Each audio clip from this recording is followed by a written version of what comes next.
if you look around on 346, if you look for any stamps, used to be 406 pre-1924. In 1924, the D&RG became the D&RGW. Okay. And they reorganized and reclassified all the locomotives. So if you look around and you find any stamps on anything, there's usually some on rods, which I thought she had some on here.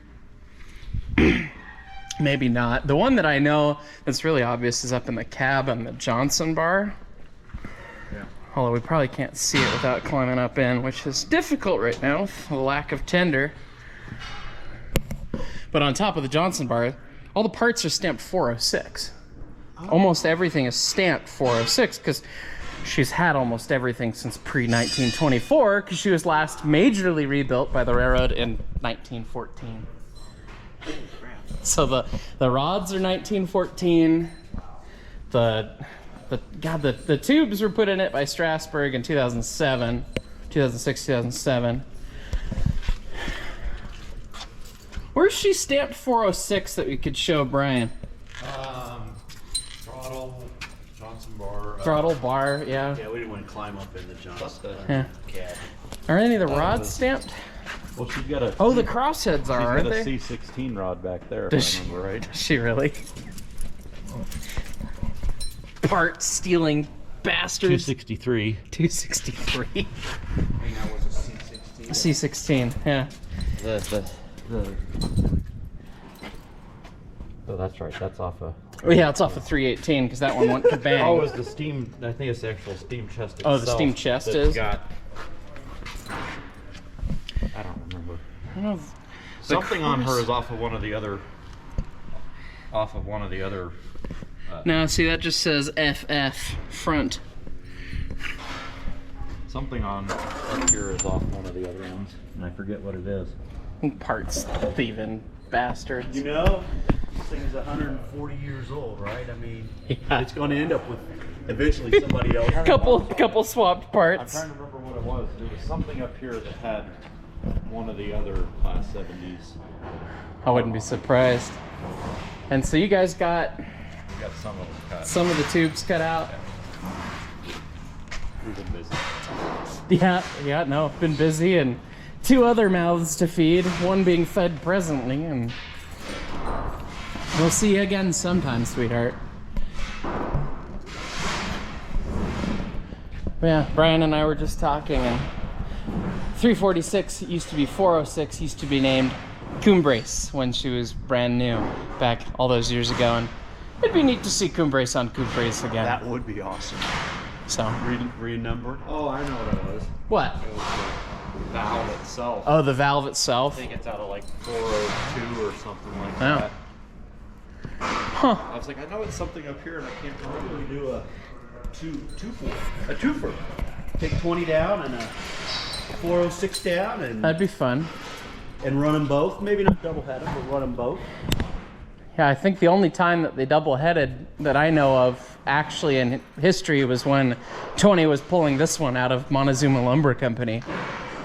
Because when Bob bought her, 20 was the one to go in and grab it. So 20 drug her dead to Alamosa, or at least to Durango, and then it wouldn't make sense to have them double head. probably not. They may have. Technically. They may have. We don't know. But me, I'm not much of a I'm more of a photographer. It would make a good show to have Than a both of them. technical- Yeah. Jeff's, You know. Jeff's got train orders somewhere that has like 20 and 346 and 315 all up. That's cool. Okay, so maybe it did happen they then. did. All right. I mean, it wouldn't have been too surprising. They were the bastard stepchild, the RGS. Yeah, those tires are about done. Yeah. And normally you can't put your fist between the number 2 and the number 3. I was gonna say they're normally about an inch apart Usually you only when they're brand new, but these have been. Those to get them retired. Cougars probably Durango. Durango. And We could do it here if we just have to build a ring of fire and have somebody machine them for us. And we just have to pray that the wheel centers don't fall apart when we take the tires off. Oh right. There's few things that are 1881 on this engine, but the wheel centers are. Actually, Yeah. I think the wheel centers do say 406 on them. Some of them. Do they? Some of them. I know it says it somewhere. Think that's a possibility? They would actually just. The 20s did. Oh, did they? Yeah. Yeah. 20s fell apart. They took the tires off. The wheels fell apart. There's 406. It's real hard to see. But... Oh, there you go. Now that I Oh can yeah. Yeah. There it is. L4 406.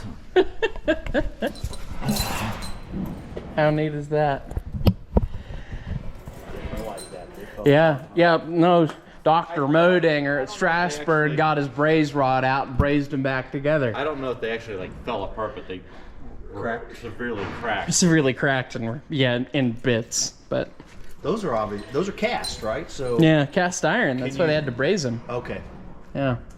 So you can braze those. You back. can't necessarily weld them. Not a piece this big. Cast Right. iron, you can weld, but you have to be so careful with the heat and then the way it cools. You need to basically do the welding and then put the thing either in a giant bed of sand or keep it in an oven and keep Right. it hot. Keep You it. gotta heat it cool up it. and- You have to cool it down. You at have a to certain- preheat it Right. before you weld, and then Cool let it cool down. down slowly. Or you could just braze it and then Yeah. the braze is just as strong. Even with So brazing, you've got to Yeah. do a lot of pre. you do have to keep the heat on it when you're That was one brazing, of and my particularly a big piece like this. but- First jobs when I got out of college, I looked at a place that made brazing preforms. Ugh. Rings, so they braze like, well, car radiators, things like that. We made Yeah, little yeah. rings that Gotcha. they would put on the radiator. And then go rings for it. Braze them. I don't remember which side it was. Which side was it on her that we went for the braze-a-thon? Was it this one or the other one? It was I think yeah, engineer side. this is 318s. It's 318's lid, but down low. Yeah, you can see some of the leftover braze-a-thon. Yeah.